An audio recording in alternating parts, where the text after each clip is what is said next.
retórica do Carnegie de hoje é a seguinte: a verdade finalmente prevalecerá, vencerá. Afinal, no Brasil, nós estamos vendo há anos que a esquerda, por exemplo, vem enganando o povo brasileiro e continua enganando. Nós vemos a imprensa. Eu, infelizmente, eu sou obrigado a dizer que eu já tive orgulho de ser jornalista, há 36 anos jornalista. Hoje eu já não tenho mais tanto orgulho. Ou pelo menos eu não posso ser da mesma classe de alguns que ocupam espaços da mídia brasileira.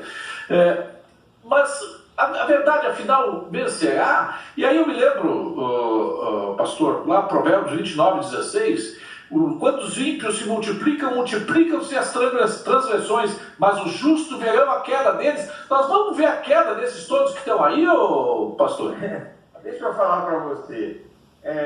Deus, já que você está entrando numa área espiritual e você está entrando, então eu vou atender essa sua demanda, já que você está citando a Bíblia. A gente tem que entender o seguinte: em primeiro lugar, que Deus não age na dimensão do tempo do homem. Primeiro, que Deus é eterno, é atemporal. Deus não vive no tempo, ele vive na eternidade, ele usa o tempo. Então, Deus permite, o que eu creio, a linha teológica que eu creio, que eu defendo, Deus permite o homem escrever a história, mas a qualquer hora, a qualquer momento, ele pode intervir. Então, eu acredito, e tenho falado isso em muitos vídeos, eu acredito que ou através do povo, ou através da justiça divina mesmo, direta, de uma ação direta de Deus, vai acontecer alguma coisa nesse país. E vai acontecer, com todo respeito a vocês, existem milhões de brasileiros, são milhões, evangélicos e católicos que oram, que falam. Só que Deus, estou repetindo para você, Deus não atende a demanda do homem na hora que ele quer. Quando você lê a Bíblia, você encontra homens que tinham intimidade com Deus. É até interessante a força da expressão dizer assim, por exemplo, o profeta Daniel, um dos caras que tinha mais intimidade com Deus, diz assim: apressa-te, Senhor. Por algum acaso Deus anda atrasado? Não. É o grito da alma em querer ver a ação e a justiça de Deus. E eu creio nisso, sabe? Com Deus tem uma palavra que é muito incrível. Uma abreviatura do nome de Deus, chamado do Yahvé, é Já. O Deus que age no momento. Momento é a unidade indivisível do tempo. Ninguém calcula o momento. Deus não tem mais do que um momento. Vou lembrar vocês um fato. 2013, sem que ninguém falasse nada, por causa de 20 centavos de aumento da passagem, o Brasil parou. Sabe o que estava armado lá no Congresso Nacional, com o Eduardo Cunha na presidência? Iam tirar todo o poder do Ministério Público. Já estava armado, por causa da Lava Jato. Já estava tudo armado. Quando eles pensaram que ia dar o bote, eu me lembro que eu recebi representantes do Ministério Público, os caras apavorados pedindo ajuda para falar com os deputados evangélicos para não votarem. Quando eles pensavam que iam dar um golpe de mestre e arrancar todo o poder do Ministério Público, sem ninguém mandar, sem ninguém pedir, o povo foi para a rua. O cara de 20 centavos de passagem no ônibus de São Paulo parou tudo e o projeto foi abortado. Então, eu acredito nisso. Muitas vezes, em um momento que ninguém espera. Vocês querem ver uma coisa? Olha que fato interessante. Lula, absoluto, todo prestígio, todo mundo a favor, todo mundo aplaudindo. De repente, eles falam uma asneira de comparar questão de Hamas e Israel com o Holocausto. Até a Globo, a imprensa oficial do governo de Alexandre de Moraes, no Jornal Nacional, Jornal da Noite, no Fantástico, tiveram que descer a lenha nele. Globo News, aqueles caras de tacho, aqueles jornalistas parciais que não são como vocês, com cara de bobo, tendo que condenar Lula. De uma hora para outra, no momento que ninguém espera, o cara fala uma palavra e muda o mundo dele. Então, eu acredito até que agora, a pesquisa está aí. Com toda a guerra contra Bolsonaro, o Bolsonaro está na frente de Lula. E a mulher de Bolsonaro está empatada. Vocês já pararam para pensar? Só estou falando aqui, só uma opinião. Vocês já imaginaram Tarcísio presidente e Michele vice, se Bolsonaro for impedido? Vocês já pararam para pensar que vai derrubar qualquer um deles? Então, amigo, vai chegar a hora deles, ou hoje ou amanhã, mas vai chegar. Porque eu sei de como é a realidade de um líder religioso Eu sei que o cuidado das ovelhas e do reino, ele é muito mais nobre, é mais lindo, né, do que lidar com a política diariamente e ser visado por causa de suas opiniões. Eu queria perguntar, pastor, qual que foi o seu estopim? A gente sabe que às vezes o estopim não tem nada a ver com o que aquilo vai provocar, mas ele importa. E eu queria saber para que o senhor nos falasse um pouquinho sobre isso. Eu aprendi uma coisa: aquilo que deixa você indignado, muitas vezes é um sinal que é para você tentar ajudar a mudar. Então, a minha indignação vem, sabe, quando começou no Brasil a questão da corrupção deslavada, a Lava Jato, botando gente na cadeia, denunciando, fazendo essa coisa toda. Eu sempre me posicionei. Eu sou o pastor mais antigo da televisão brasileira, quando a TV tinha força. Eu tenho 42 anos na TV. Então, ainda continuo na TV, mas hoje bem restrito. Eu tinha programa diário e rede nacional em várias emissoras. E eu sempre me posicionei. Mas uma coisa que me deixou indignado é ver todo um trabalho para botar corrupto na caneta, na cadeia, e a caneta de como é que eu vou dizer, um cabo eleitoral de Dilma libera um cara que foi condenado em tudo que é instância, tá? José Dirceu pegou 30 anos de cadeia, uma caneta liberada. Então isso deixa a gente tão indignado. E eu aprendi uma coisa: a Bíblia é um livro que é incrível. Ele fala o ser humano como um ser biológico, psicológico, sociológico e espiritual. A Bíblia trata o ser humano nesses 4 mundos. Então, a Bíblia não esconde cidadania terrena. Ela fala, o apóstolo Paulo fala em Romanos 13:7, Jesus fala em Mateus 22:21, dá a César o que é de César, dá a Deus o que é de Deus. Então a gente fica indignado. E eu não deixei de ser cidadão por ser pastor, certo? Eu não envolvo minha igreja em nada disso. Você nunca vai ver eu citar a igreja que eu sou pastor e presidente. Olha, porque a igreja está assim, faz isso, apoia isso, assim. Não. A igreja não. A igreja está acima de qualquer coisa. Eu me posiciono como cidadão. E a indignação da gente ver tanta injustiça nesse país, certo? E quando Lula, voltando aí para o que você colocou, quando Lula na reunião ministerial cita, dizendo que o Deus dele não é o Deus de Malafaia, primeiro eu agradeço a relevância que ele me deu, você vê que eu incomodava tanto. Agora, na fala dele ele vai dizer que não se pode usar a religião para a política no país como está sendo usado. Ele esqueceu, e eu estou com um vídeo, já está pronto, mas entrou tanto assunto eu segurei.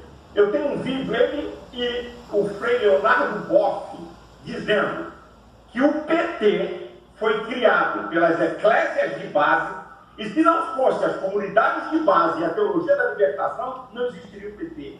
Fala de Lula, tá gravado, tá aqui comigo, para soltar na hora certa, para dar um cacete, para sair fumaça, para ele não deixar de ser linguarudo, cínico e manipular conforme o seu bel prazer. Eu aprendi uma coisa, gente: tudo aquilo que a esquerda não domina e não influencia, eles atacam. Como eles não conseguem controlar redes sociais, eles atacam. Como o Lula está embaixo, por mentir tanto para os evangélicos, então eles atacam. Essa que é a verdade. Agora, eu acho que nós estamos vivendo uma indignação, e o povo brasileiro é extremamente pacífico, é até uma coisa boa. Mas há uma indignação, e lá em São Paulo foi uma pequena amostra dessa indignação. Há uma indignação no povo, e a qualquer hora, não me pergunte como, não me pergunte o motivo, pum! Um estopim, uma coisa, para ver um movimento do povo, não para quebrar nada, porque quebradeira não é do povo brasileiro, é de arruaceiro, mas de maneira pacífica, parar o país, ir para a rua e questionar o que está acontecendo na nossa nação. Pode ser. E é por isso que ela não veio até agora?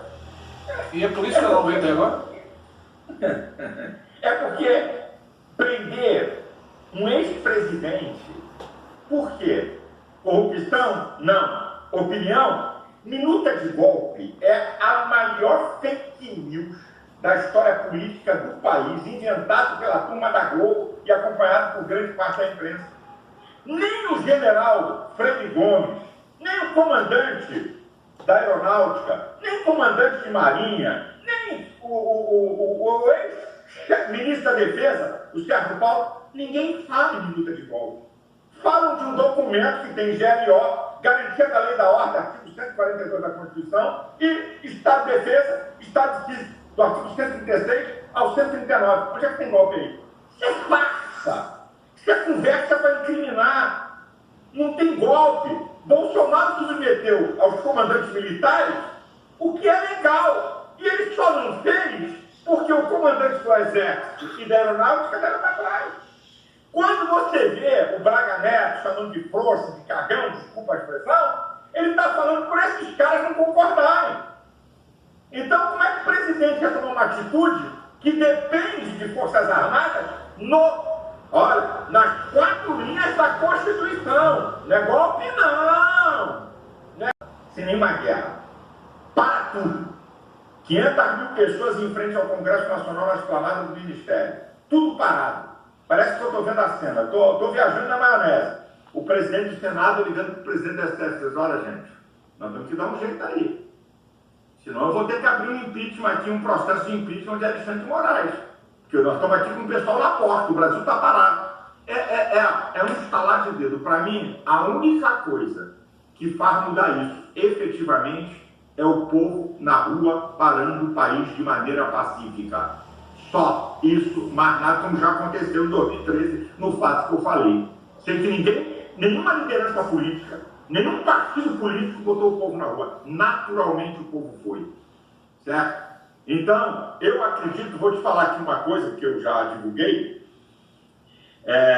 Quando prenderam o entorno de Bolsonaro, que ele estava em Manducaba, arrasado emocionalmente, que prenderam em torno dele o cara da mídia, o rapaz de relações que trabalhou com relações internacionais, o cara nem viajou no avião, até a PGR já mostrou isso, com passagem do cara da Latam para Curitiba, ele estava arrasado. Eu liguei para ele e disse assim: presidente, vou te fazer uma pergunta. Você quer ser preso chorando em Mambucaba? Ou você quer ser preso botando o povo na rua? Você tem que escolher o que você quer. Você é um líder. Você não pode ter medo. Você tem que ter na tua mente a consciência de que você pode ser preso. Pode. Agora, você tem que saber que se você for preso, você sai de lá como herói. Você sai de lá como mártir. E outra, se você botar o povo na rua, eles vão pensar 3 vezes em te prender. Porque eles têm medo de povo. Estava engasgado e gostaria de dizer: o senhor em algum momento sentiu medo de sair de lá preso ou no outro dia receber a Polícia Federal? Deixa eu falar uma coisa para você entender aqui. Eu vou usar um extremo para vocês entenderem. Por que é tão difícil combater o radicalismo islâmico do ISIS? Vou explicar por quê. Porque eles não têm medo de morrer. Para eles, morte é prêmio. Já pensou como é que você vai lutar com os caras que acham que morrer é prêmio? Pô, é um negócio de louco. Agora eu vou voltar aqui numa dimensão menor. Eu não tenho medo de ser preso. Eu estou preparado psicologicamente, emocionalmente, fisicamente. Ainda vou dizer mais uma para vocês. Tem um vídeo meu gravado na mão de algumas pessoas. Se me prenderem, amigo, a coisa vai ficar bonita ao contrário. Sabe? Até isso eu estou preparado. Sabe? E até Bolsonaro, tá? Estou dando aqui para você. Até Bolsonaro tem vídeos gravados, tá? Se for preso, vai ser solto. E aí os caras vão ver o problema que eles vão arrumar. Só isso. Mas nada. Então eu não tenho medo. Olha, se eu tivesse medo, eu vou falar com o Faria na Paulista. Se eu tivesse medo, eu vou chamar o Alexandre de Moraes de ditador da toga. Eu não tenho medo. Não tenho medo, mas não tenho medo. Vai acontecer novas manifestações agora? Vai acontecer novas manifestações em Joinville, Rio de Janeiro? Não. Joinville, manifestações grandes é Rio, Brasília, Belo Horizonte, em capitais.